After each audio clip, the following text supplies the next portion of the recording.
Muito bem, amigos telespectadores, amigas telespectadores, nós estamos falando direto de Brasília com o doutor Hamilton Augusto, advogado especialista em legislação eleitoral. E como a notícia chegou de Brasília agora, eu tive a oportunidade de encontrar com ele.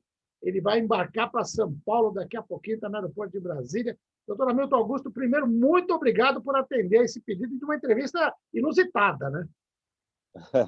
É verdade, Joaquim. Eu que agradeço imensamente a oportunidade de falar para vocês. Peço desculpas por estar falando assim de máscara, porque eu estou no aeroporto, Pelo mas contrário, é sempre uma satisfação não tem que pedir poder desculpas, não. É um colaborar. exemplo que você dá para todo mundo. Mas eu te liguei para saber a tua opinião, porque é uma notícia que, inclusive, provocou até plantão de Jornal Nacional, um monte de coisa hoje, porque o ministro Fachin, do Supremo Tribunal Federal, anulou as condenações do ex-presidente Lula. E a manchete de todo mundo é o seguinte: ex-presidente volta a ser elegível. Eu quero perguntar para o especialista, volta mesmo? Então, o que acontece? Só para as pessoas entenderem, né? A inelegibilidade por condenação criminal, hoje ela não precisa de trânsito em julgado. Basta uma decisão colegiada, que era o caso. Ele tinha algumas decisões contrárias a ele de TRF, né, segundo grau, que impediam a elegibilidade dele. Independe da quantidade de processos. Toda condenação de segundo grau, que haja condenação criminal, ela, dependendo dos crimes, no caso dele, contra a administração pública, corrupção e tudo mais que estava sendo discutido ali, gerava essa inelegibilidade. Com a anulação desses processos, dessas condenações, no caso, anulou todo o processo, porque entendeu pela incompetência da Justiça da 13ª Vara de Curitiba. Então, com isso, o processo volta a estaca zero. Com a volta do processo a estaca zero, o processo ele pode continuar correndo, ele vai continuar correndo, mas isso acaba tornando ele elegível. Ao que eu tive notícias e o que eu pude verificar, todos os processos teriam sido anulados, todos que o impediam de ser candidato, no caso, que impediram ele de ser candidato em 2018. Portanto, uma vez que cai essa condição essa causa de inelegibilidade, ele passa a ser plenamente elegível. Ele pode ser candidato, sim, só vai depender da vontade dele. Aí é uma análise política, não mais jurídica. Correto. Era essa a explicação jurídica que a gente queria, exatamente porque também com a condenação no colegiado, ele passava a fazer parte da chamada lei da ficha suja, né? Exatamente. É a lei da ficha, que deveria ser, né? Lei da ficha suja, mas apelidaram de lei da ficha limpa. Pois é, o correto seria a ficha suja. Inverter o nome, mas o correto é isso mesmo. Lei da ficha suja, ele era ficha suja, considerado ficha suja por conta dessas condenações em segunda instância. Não tem nada a ver com a prisão provisória que ele teve há uns 3 anos atrás, porque hoje não tem mais a condenação, né, a prisão por decisão de segundo grau. Houve essa questão aí de antecipação de prisão com decisão de segundo grau, mas isso caiu, agora voltou, né, ao trânsito em julgado. Então, as prisões só com trânsito em julgado hoje, por condenação criminal, mas a inelegibilidade ela continua sendo baseada na condenação de segundo grau, com base na lei da ficha limpa, lá na lei complementar 6490. Ocorre que, com a anulação desses processos, volta tudo a estaca zero, ele continua plenamente candidato, retoma, né, seu direito político, que estava suspenso, no caso, não estava suspenso, perdão, porque não havia transjugado, mas ele retoma plenamente sua capacidade eleitoral passiva de ser votado. E aí tem um detalhe, né?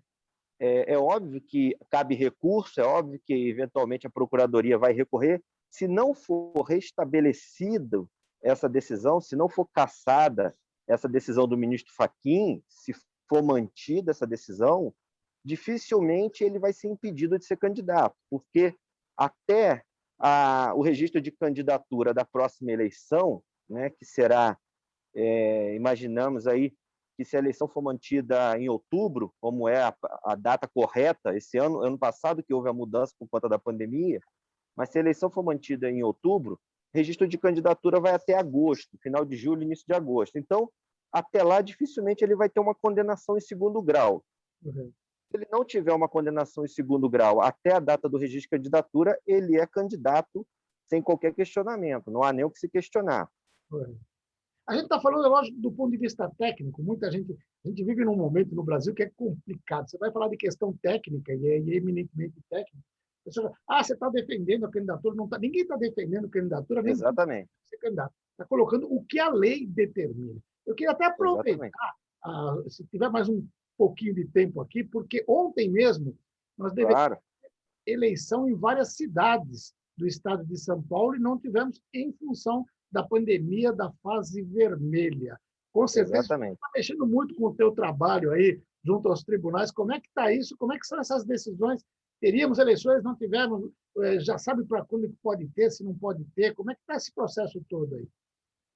A questão das eleições suplementares, né, o calendário das eleições suplementares é decidido pelo TSE. Ele determina e o TRE realiza as eleições.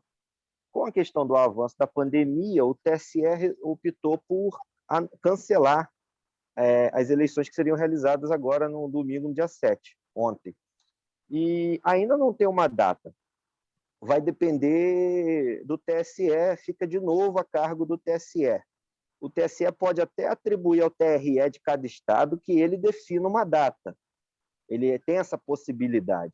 Mas como ele geralmente tem centralizado os calendários, tem ficado a cargo do TSE.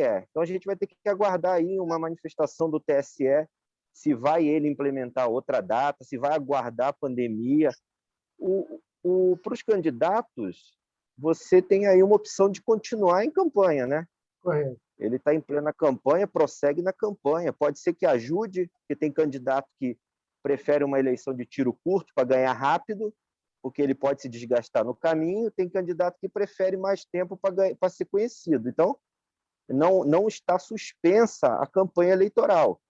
Está adiada a data da eleição. Então, o candidato ele está em campanha, então ele vai continuar em campanha. Eu imagino que o TSE vai tomar uma decisão o mais rápido possível quanto à data, para evitar prolongar muito no tempo essas campanhas aí, porque vai ser difícil controlar, imagina. Fica uma questão aí sem data e a Justiça Eleitoral fica perdida. O juiz eleitoral local ele fica sem saber o que fazer. E estou em fiscalização de campanha, a campanha está suspensa, como é que está isso? E acaba ficando sem prazo, né? Eu imagino que logo mais uma semana, duas, já devemos ter uma definição. Mano. Doutor Hamilton Augusto, eu sei que deve estar cansando o braço, que você está segurando o celular. Nada, está tranquilo. Mas se tiver alguma coisa a acrescentar que queira falar, até dos últimos acontecimentos, fica à vontade. Eu queria acrescentar o seguinte, essa questão que a gente falou inicialmente aí sobre a anulação dos processos do Lula, que permite a ele ser candidato, a gente sabe que isso vai ser questionado, a gente sabe que vai ter ainda muita discussão sobre esse tema. O que a gente tem que entender também, as pessoas têm que entender é o seguinte, uma vez que ele seja considerado elegível próximo ao registro de candidatura, após o registro de candidatura, todos os partidos e candidatos de oposição poderão questionar a elegibilidade dele. Ocorre que, estando pacificado que ele não tem nenhum processo criminal que o impeça de ser candidato, qualquer ato que tente questionar isso, as pessoas têm que entender que, se não há questionamento, se tiver pacificado o entendimento de que não há mais processo, ou está no início, só para tentar trazer a discussão, ou para tentar alegar que está, para criar uma celeuma, isso é crime eleitoral. Porque você levantar uma tentativa de discussão de inelegibilidade, imputar inelegibilidade a quem não é ou quem você sabe não ser, isso, além de um ilícito eleitoral, é crime eleitoral. Então, as pessoas têm que ter cuidado também com isso. Acompanhar, vamos aguardar o desdobramento, e se for, todos terão que aceitar. Situação, oposição, não importa. Muito bem colocada essa questão, não tinha pensado nisso. As pessoas precisam tomar cuidado. A gente vê várias manifestações aí, partidos políticos, dirigentes de partidos, né, já começam a pensar em tomar determinada atitude, mas se tiver pacificado, não tem como e vai estar incorrendo em crime. Pelo menos no âmbito eleitoral, se ele não tiver condenação em segundo grau, não cabe discutir. Está ótimo. Doutor Hamilton, boa viagem. Está voltando para São Paulo, é isso? Voltando para São Paulo. Boa viagem de volta. A gente vai falar mais vezes. Muito obrigado mais uma vez por me atender aí, né, nesse atropelo no aeroporto, esperando o voo. Mas amigo é para essas coisas, né? Obrigado. É isso aí. Obrigado, Joaquim. Fica com Deus, eu agradeço. Estou sempre à disposição que precisar. Maravilha. Doutor Hamilton Augusto, advogado especialista em direito eleitoral, conversou com vocês.